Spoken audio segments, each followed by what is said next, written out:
Welcome if you're new here. My name is Elle. And I'm Andy. And if you've also been here with us from the very start, hey, it's great to see you again. We are jumping back into our YouTube videos. Took some time off from doing videos because we wanted to just catch up on our website and write posts for it on the Cortez. On travel, health. my immigration process, yes, which was long and arduous. And still ongoing. But to go back to our Cortez, we were filming consistently in those 2 years, and so now we're picking back up with editing our videos to be able to get them out to you. And so that's the purpose of this video. We wanted to kind of summarize what we've been doing these past 2 years. And we have our computer right up here because we've done tons of jobs. We've got a lot to share. And also, we have a warning for you. Yeah, so it's not all good news, is it? No, it's a lot of very low points in our Cortez work. Heartbreaking, let's give up kind of moments. Yeah, you used the word soul-crushing earlier. Soul-crushing is like perfect. It's so frustrating having something that you really love and you really like, and it's just not working out. And at some point, Andy got angry and he said, "This is just not fun." And it just made me think, like, is it still fun? It was fun out here, maybe about an hour to 2 hours. But after that, it wasn't fun. Just makes you question if you're going down the right road, and we're here in 5 years. We should be having fun the more that we do it, I feel like, and instead we're having less fun. And I just have to wonder, like, is that a sign? When do we stop? When do we have fun on a different adventure?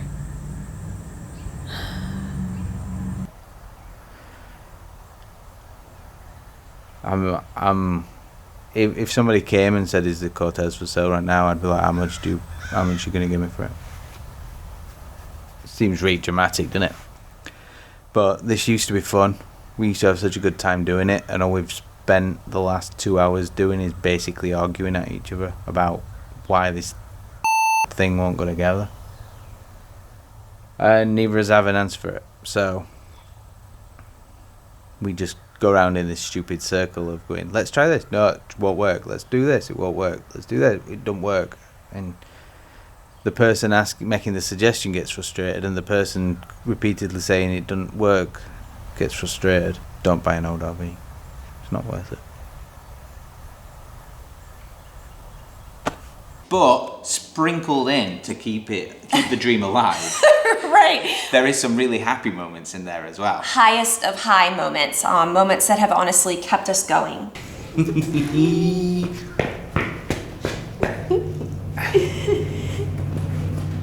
Just think that this happy now, it's not even running yet. I know, our body is bolted onto the cradle. Oh my God, I'm gonna cry. I'm literally gonna cry. I'm so happy right now that I'm sitting here crying over the story of an engine. This is me crying over our engine.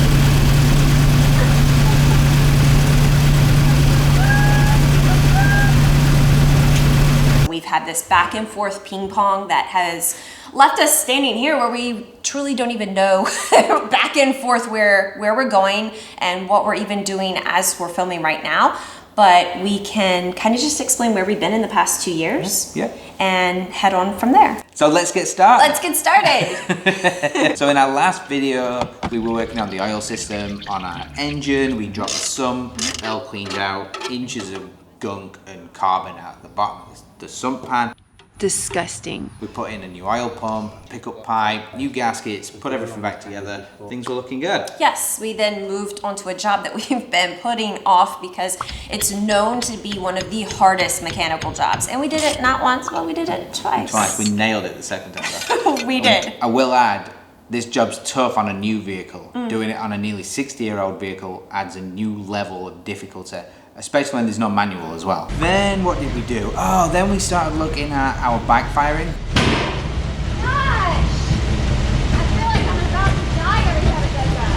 So if you've watched our other videos, you've probably seen the Cortez occasionally spit out a big chunk of black smoke mixed in with a blue smoke and an occasional flame, which is always exciting. When we were under the RV looking into it, we had another unexpected visitor. We did. We had our second snake, which we've had a snake before. Oh my God, it's a snake in the Cortez! There's a snake in the Cortez! Oh my God! I've got it moving, I've got it moving. Oh my God, there's a snake in the Cortez! This guy was bigger. Oh my gosh, where's he going? And also, this guy we couldn't get out. No, we took the headlights out. We took did. the grill off. We took our entire engine covers inside off. Yep. The back panel off. And he just kept tucking himself more and more inside the Cortez. Until he disappeared entirely. We have no idea if he ever got out. He might still, honestly and truthfully, still be in there today. It could be, yeah. I mean, he might be the permanent resident of the RV. I have no idea. But he's not a threat to us, so we're moving on in our next list. And he's keeping the mice out. We then started looking at fixing the blue smoke issue, which was a repeating issue that we've had for a while. And this involved doing a job that I'd never done before. Very intricate. Yeah, very awkward just because of the way the Cortez is designed. But we got it back together. It was great. Yep. We were feeling good, weren't we? We were. And then we dropped the coolant. So we put water in it just to be able to kind of get us to the garage to be able to do more serious work. Drink up, buddy.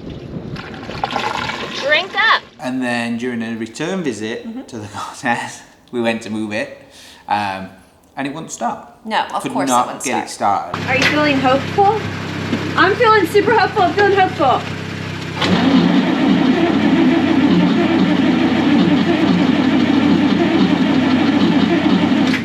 I took apart the carburetor on the engine, cleaned it all, put it back together, did that like 3 times or something. We couldn't get it started. Once more, I'm going to tell you, we've all been here before. We've all seen this carburetor come apart. I'm trusting that you, as our friend, even knows how to rebuild our carburetor by now. So we're just going to spare you this repetitive video again and come back to you once this is done as well. The only saving grace of all this, Right, that's what I was going to say. You took the carburetor apart so many times that I was like, you know what? I'm done with this. yeah, That magic mechanical purchase that you've been wanting to make it. I will finally pay gave any it. amount of money to get this vehicle to start right Yep. now. I think what I hate more than the carburetor, which is your like worst enemy, is the choke. I hate the choke. I mean, Like, I hate the choke. EFI would get rid of the choke? yep, Oh, it would? yeah. I think I always forget that. Oh my gosh, I hate the choke. It's like insane. I love it for the old classic vintage aspect, but Nope, not me. And very shortly after, several large boxes arrived, which brought our engine kicking and screaming into the modern world. 1, 2, 3. We took the time, we cleaned everything up, we painted a load of stuff, we got all these new parts installed. Things were looking good. It was a massive game changer and we were thrilled about it. And we then realized that we were still running the engine with just water in it. Right. So we were like, right, we need to get this fixed before the weather changes. Fired up on the button as we expected. Are you ready? I'm ready. Here's our screen.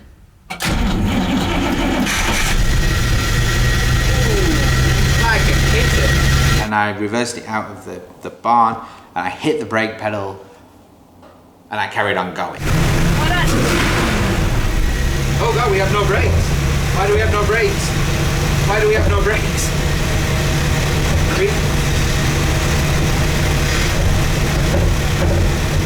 Why do we have no brakes? The handbrake is just mechanical, it's just a cable, so I pulled that up and we had no brakes. This is when we start to see the unraveling of several things happen. So to give you an idea of where we are in time, this was November 2022 and we had about 5 mechanical jobs left. Okay, that's important for a couple different reasons because we were feeling really good about moving forward. Oh yeah, we knew what needed to be done. We were so close. We had most of the parts to do the jobs. Right, but then when we didn't have brakes and because of the other things that happened that we're gonna tell you about, it put us farther behind than when we got the Cortez. Kind of just mentally made us feel like we were going Yeah, backwards. Yeah. Not only that, but we had coming up our, what I call, most detrimental mistake. Yeah, It this was severe. This was the lowest point. It basically set us back to zero. And it just really killed our enthusiasm for the Cortez. It did. It was such a severe mistake that, to be honest and truthful, this is the moment that we looked at each other and we were like, do we still keep the Cortez? Do we still do this? Is it worth it? We'd invested so much time and effort and money into it. Yeah.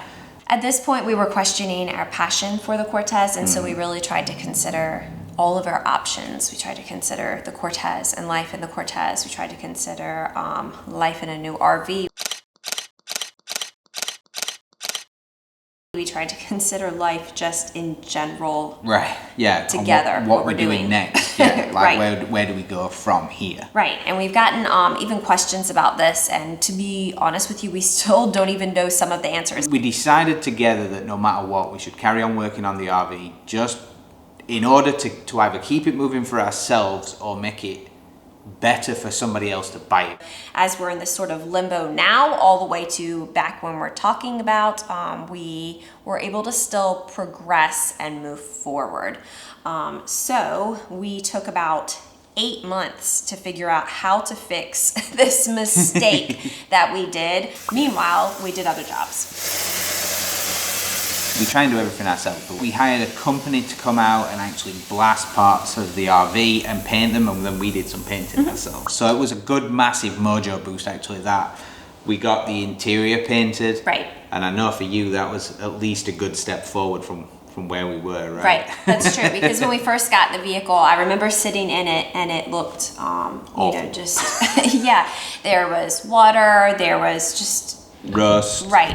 And I remember looking at him and saying, you know, that moment that we can have everything clean of rust, painted, and it's looking good, that's the moment that I'll know we've progressed with the Cortez. Right. And so we had reached that moment, and it was a pretty big milestone. And with that mojo boost, it kind of spurred us on to make a decision and move forward. So we both actually went hunting around several junkyards and scrapyards, but it wasn't until 8 months later we actually found exactly what we were looking for and picked up a new engine, new to us engine. And when we finally did get one, it wasn't a brand new engine, and what we wanted to do was set off on the best foot forward. So we actually picked the engine up one day, and the next day, literally the next morning, we drove it to a rebuilder, Yes. a local guy that rebuilt the engine for us, only to like original brand new spec. It took him a couple of weeks to get it done, Yeah, but did it really fast, I It feel came like. back. It came back looking great, and that's Absolutely. when things really start kind of accelerating, moving forward. Yes. And with that sorted, I actually got word from another Cortez owner that 2 Cortezes were being, they'd actually been found in the woods up in Pennsylvania. So I hired a truck and drove all the way up there and picked up some quite rare and elusive parts. We also did some smaller jobs, and I kind of wrote them down. You fabricated engine spacers. Cradle Also, spacers. you had They were engine mounts. the metal pieces and the bushings. Yeah, they were mounts, not spacers. Okay, so mounts. Yeah. Okay, my husband approved this earlier. Okay, well, your husband's an idiot. I made some cradle spacers and also some new engine mounts that held a new bushing on top, so Yes. that we were good to go for when we got our engine back. Yep, we had new fittings, we refilled grease cups, and you were even finding other rare, super rare parts too. We said, like, if we're going to do this and everything's as apart as it is, let's look at replacing parts that we wouldn't have necessarily done unless we really needed to. And one morning we were actually going on a hike, and Elle was driving, and I got a message from another owner who was like, hey, look, I found this part. I know you're interested in one. Do you want to get it? So I bought this part. I found this one by pure chance, and in 5 seconds I was hitting buy. It was rare, it's no longer sold, and just to be able to replace our old tired part. A bearing should not sound like this. And no, that could be a downfall in the Cortez, and now we have this new We have a shiny new one. piece. And we It's have an old amazing. spare one, which is Absolutely, it's will get great. us out of trouble. Our engine was ready to be picked up from the rebuilder, so we went, got it, we brought it back, and we were putting it in when we cracked another part. Well, I cracked another part. We'd actually tried to connect the engine to the transmission with an adapter plate, and we tried together. We just couldn't get it to do it. Andy and I have been at this for about 7 or so hours total.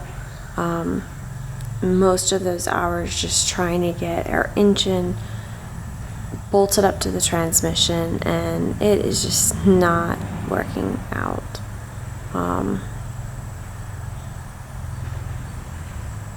I don't know, I feel so defeated.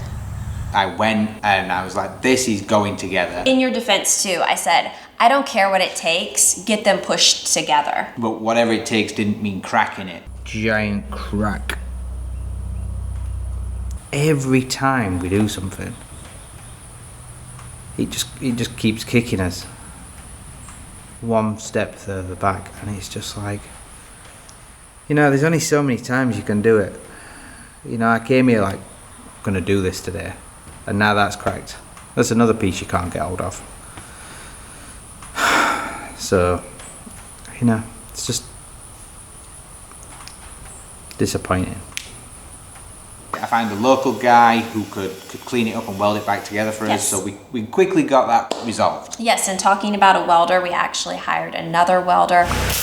He came out, he did some body work, and he took care of what you most wanted. Oh, it's so lovely. We had a new exhaust made. We had new manifolds made as well. It's so good. He's so excited about this. They're so good. It looks beautiful. It looks amazing. It doesn't is. deserve to be on a 60-year-old RV. It deserves to be on like a NASCAR or something. Right, and also doesn't Hopefully it's deserve to not be as like loud. covered up by everything too. Like it deserves Yeah. to be like fully shown. So looking at our list, where are we? Before the engine and the cradle went back into the RV, we said we painted the engine bay. We decided to properly heat and soundproof it because before it had like some really old like It was wool, like glass wool It was like insulation. house insulation. I mean, any's better than none, so. And whenever you touched it, you just got this cloud of glass. It's gross. It was horrible. So we sound deadened it, we heat shielded it, and it looks amazing. It looks like a NASA satellite. It looks amazing. Elle did a great job of making all that really neat. So that looks great. And then we slid the cradle in. And that was a mission in itself. That took several attempts. We even had the welder, our friend, who became our friend, Vincent. Yes. He helped us. When we got our cradle in, we ended up purchasing some other parts that we had like on our Cortez wish list. Like if we had extra money, if we had extra time, we would do this. We got a giant aluminium radiator. It looks the absolute bizarre, doesn't it? Sure, and we also got a condenser. Oh we yeah, got for the AC. New radiator hoses. new radiator hoses, so tons of little bits and pieces, and that takes us to where we are right now. So currently, I feel like this is like 2 years ago, we have about a handful of jobs left until we are finished with our mechanical overhaul. I mean, we are so close. I can like see it this time. Do you remember me saying the brakes didn't work? Yes. They still don't. No, they still don't. That's one of the handful of jobs that we have to do. It is the brakes. But we are really close to being done, and Super close. yeah, just looking forward to what we have coming up ahead. We do have more news that we'll have to decide and mention about the inside and what path we're going to go with the Cortez, but this is a recap of our mechanical journey so far. We hope that our coming videos will answer questions that we have gotten, like, do you still want to keep the Cortez? Do you still like the Cortez? Do we still have the Cortez? Why do you still have it? Do we still have the Cortez? Have you driven the Cortez? Have you driven the Cortez? Is it drivable now? Have you taken trips in it? Are you selling the Cortez? We do have a lot of answers that we are hoping to provide in the next videos because it's been a long, exhausting, arduous journey. But it's also been great. rewarding. Yeah, it's been a great adventure so far, hasn't it? Yes, it has. It's absolutely been a great adventure. And we appreciate your support so much. And we cannot wait to continue to share with you our journey and where Cortez is. So thanks for being here. Bye, y'all. Bye.